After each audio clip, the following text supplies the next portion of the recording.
Good morning everyone, my name is Michelle. I hope you're doing well. Welcome to another video. It is Saturday morning, the 22nd of March, and it's a fine spring day here in Northern England.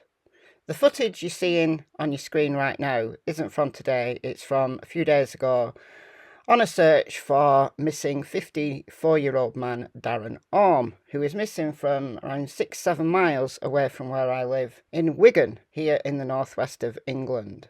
He's still missing as of recording this video, so it's about 9 AM on Saturday. He's been missing since March the 5th, so I'll be going out there again in another few days if he isn't found by then. But in this video, we're going all the way to Idaho and the case against Bryan C Kohberger. A quadruple homicide of 4 completely innocent University of Idaho students murdered in the early hours of the 13th of November 2022 in their beds, sleeping, and someone with bushy eyebrows goes to Maddie's room, murders Maddie and Kaylee, and then goes downstairs and murders Xana and her boyfriend Ethan, who was just in the wrong place at the wrong time that night. He just happened to be staying over. 4 innocent lives snuffed out. They were just 20 and 21 years of age. But there is a witness seeing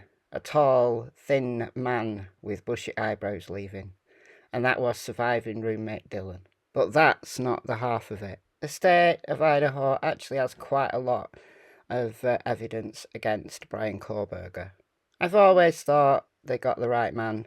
Let's put it this way, I've never seen evidence enough to make me change my mind.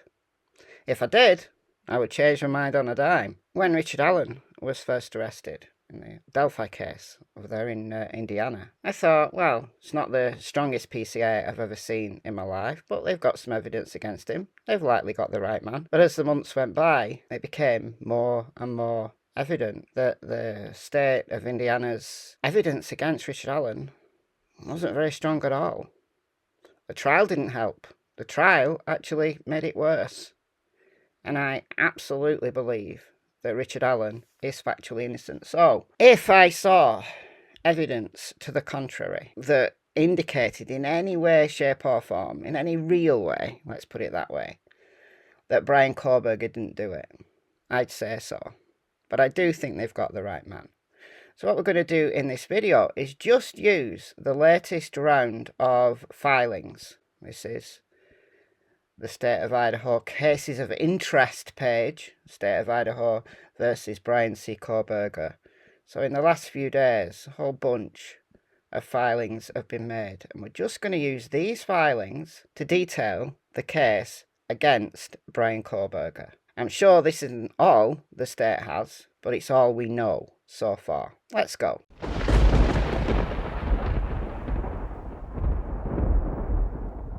The quadruple homicide happened just after 4 AM on November 13th, 2022. But the timeline actually begins earlier than this, because in March of 2022, before Bryan Kohberger had even moved to Pullman, Washington, he was still living in Pennsylvania with his folks at this time, his click activity on his Amazon account shows that Bryan Kohberger purchased a K-bar knife with a sheath and a sharpener from Amazon.com. Why did he buy it? Well, was he a hunter? We've always been told he's vegan. So if you're vegan, you want to save the animals. You don't want to go murdering animals, do you? Doesn't appear to be a hunter. That said, I don't believe that Bryan is vegan because he wants to save animals, because he can't bear the thought of animals being murdered, for his food. No. He's got an eating disorder, he's got restrictive eating. It's a socially acceptable way to restrict your food, to be quote-unquote clean with what you eat. Alright, so I think that's why he calls himself vegan, so... Anyhow, he bought this K-bar knife. no evidence that he bought it for any other reason, like hunting, or did he go camping? Did he use it for some kind of, I don't know, survivalist kind of thing? There's no evidence of that. That knife sheath, as we all know if we've been following this case, it's one of the most solid pieces of evidence against Bryan Kohberger, but it's also one of the most contested, because the way they came to identify this DNA, the FBI were a little bit dodgy on this. They used IgG, investigative genetic genealogy. They used a database, I think it was MyHeritage, that they shouldn't have used, right? It's against the terms and conditions of MyHeritage for law enforcement to use for legal purposes, and it's also against the FBI's own internal policies. But it's not illegal. I don't like it, honestly, I don't, but here we are.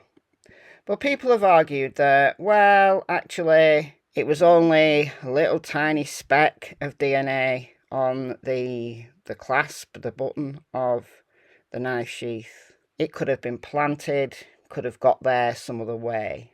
Well, this filing is one about the DNA. Expert Miss Nolan will also opine that the amount of DNA found on the sheath and the fact that it came from a single source makes it more likely the DNA arrived on the sheath because of primary transfer rather than secondary transfer. So secondary transfer would be his DNA, maybe he left it somewhere, and then that got transferred onto something else, and then in turn it got transferred somehow onto the knife sheath. But this is single source, a complete profile, not mixed with anybody else's. And you would think if it came via transfer, secondary, tertiary, whatever, via someone else, then it would have been a mixed profile, and it most probably wouldn't have been a complete profile. But no, this was single source male DNA that they used to generate a SNP profile, and through family tree investigations they found Bryan Kohberger. So that was the tip. Well, I think they'd have got to him anyway, honestly. I think they would, because they were already on to the white elantra, which we'll come on to shortly. It would only be a matter of time before they got to Bryan Kohberger, but they did it a little bit quicker. But it was just a tip. All right, so they went in the trash in Pennsylvania and got his dad's DNA out of the trash. Again, another controversial thing, but they didn't do anything wrong there in getting the local trash collectors to get the trash from Daddy's home and give it to the FBI. All right, but once Bryan was arrested on December 30th, 2022, they got his profile, and it was an absolute bang-on match. So the DNA on the knife sheath is there. Interestingly, after the crimes, Bryan went and bought himself a new knife with a sheath. Was that so that if the cops came knocking, he could say, here's my knife that I purchased? Or is it because he had to get rid of the weapon and he lost the sheath, so he needed another one in case he wanted to do all of this again? And I'm telling you, if this guy is let go, he will do it again, in my opinion. Now look, the defence is trying hard to say that Bryan Kohberger's, let's say, more quirky traits are because of his physical conditions, his autism, his OCD, and he couldn't possibly, according to this particular filing here, defendant's response to state's motion in limine regarding neuropsychological and psychiatric evidence, couldn't possibly have done it because he's got dyspraxia. So he couldn't possibly have committed 4 homicides in the time frame of only a few minutes, including walking to and from a car, because apparently, he can't even remove clothes. All of these things that he's got a problem with, well, not true. Lives on his own, ways across the opposite side of the United States than his folks. He doesn't need a carer, he doesn't need a home help, he runs his own life. he's not disabled in a way that would prevent him from walking to and from a car which he could park very close to 1122 King Road, commit 4 homicides, and then disappear whilst taking his own clothes off. Doesn't need a helper to take his clothes off just because they've got blood on them. How did he not get blood and, victim DNA transfer in his car though? Well, I believe he took his clothes off before he got in the car. And it's interesting, in this same filing, it says he engages in frequent compulsive hand washing, wears gloves to avoid germs, and that's why when he was arrested, he was there in his parents' home, cleaning his bathroom rather than cleaning his car, with gloves on, putting his trash in baggies because of his OCD. Okay, I find this interesting, that he changes his shower curtain frequently to avoid exposure to mould. Well, that might be true, alright, shower curtains are notorious for gathering gunk. That might be true, but watch this space. I think maybe they've found in his shopping history that he frequently buys shower curtains. Way more than the average person would change a shower curtain. So I think the defence is trying to get ahead of it. As I said in my live stream yesterday, Ann Taylor's good at this, but she shoots herself in the foot more often times than not. So I think he bought a few shower curtains, not because he changed them frequently. I mean, maybe he did change them frequently, I don't know. But I think he bought a few shower curtains and he used those to cover his car so that he could just wrap the shower curtains up and dispose of them, in his long journey south that he did. Rather than just a 10-15 minute journey home after the murders, he went way south, according to the PCA, and then looped back up to Pullman.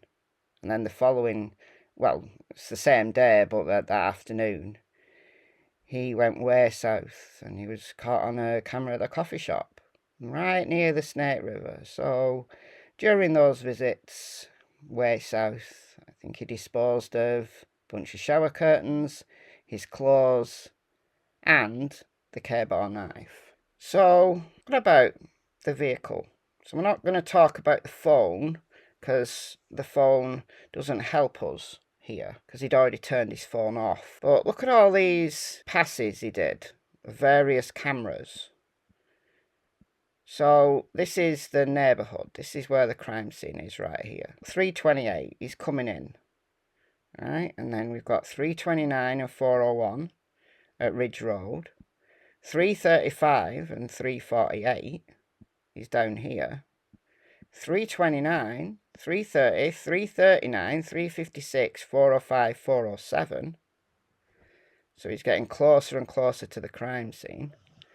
And then this is the house next door, 330, 33, 38, 40, 56, 58, and 404. A white Elantra, Bryan Kohberger's vehicle. Questioned vehicle shares similar class characteristics with a 5th generation Hyundai or Hyundai, whatever you want to say, Elantra between 2014 and 16. Similar class characteristics include, but not limited to, the overall body style, window configuration, front grille configuration, headlight shape, side trim, rear brake light configuration, rear license plate position, rear bumper position, the position of the rear bumper reflector, and the shape of the fog lights assisted in narrowing the vehicle year span.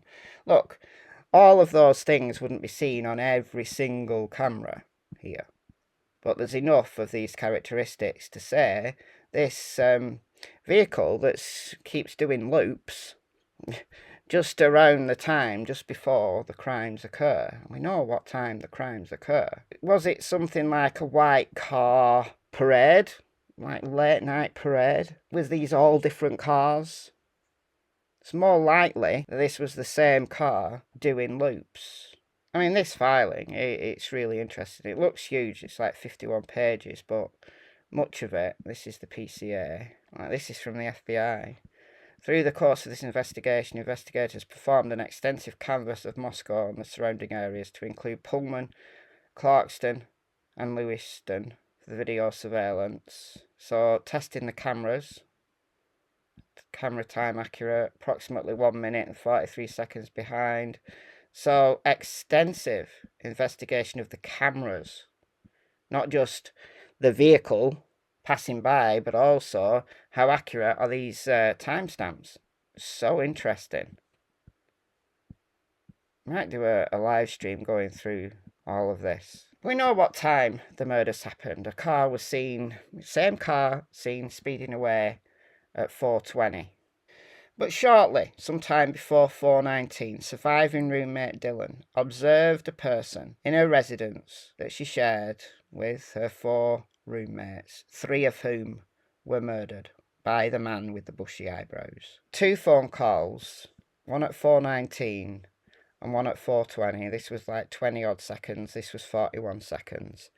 And then a series of text messages. No one is answering. I'm really confused. Both of them, Dylan and Bethany, trying to ring each of their roommates. They're already dead. Nobody's answering. So by 4:19, they're already dead. The car speeding away at 4:20 makes absolute sense. Bethany trying to rationalise, saying, well, Xana was wearing all black. Could you have seen Xana? And Dylan saying, no, it's like a ski mask. And then, I'm not kidding, I'm so freaked out. So am I. Come to my room. Run down here. And they keep calling, they keep calling, they keep calling. And then in the morning, they seem to, go quiet for 3 hours. Do they sleep, or are they just quietly talking for 3 hours in Bethany's room? We don't know. And then a whole flurry of activity. Some of it very normal. Checking your Instagram, ringing your folks, maybe to get reassurance, at 7:30, 8 o'clock in the morning, not really thinking what Dylan actually saw was a murderer leaving. Sparing her life for whatever reason, we don't know why. But it fits entirely with the white Elantra doing the rounds and then speeding away at 4:20. But the call went in to 911, 4-minute call. We've heard that call. At 11:56, and then at 12:09, so just a few minutes later, Moscow Police Department officer Mitch Nunes took a statement from Dylan on scene. She saw a male, not insanely tall, wearing all black and a mask, covering his forehead and mouth. He was a little bit taller than me, couldn't see him, couldn't see much of him.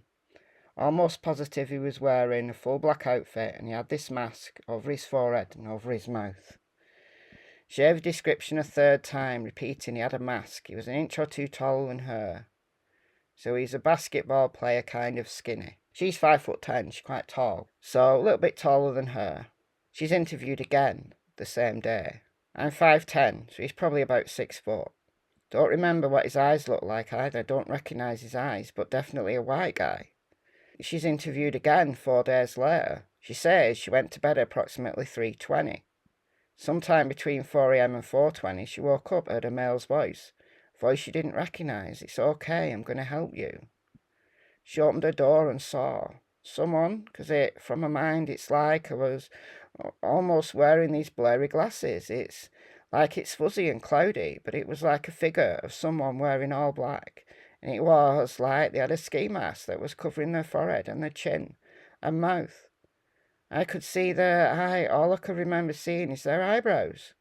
I don't remember what their eyes look like. I just remember their eyebrows. I don't remember the colour of their eyebrows. Just remember bushy eyebrows. It's all I could think about.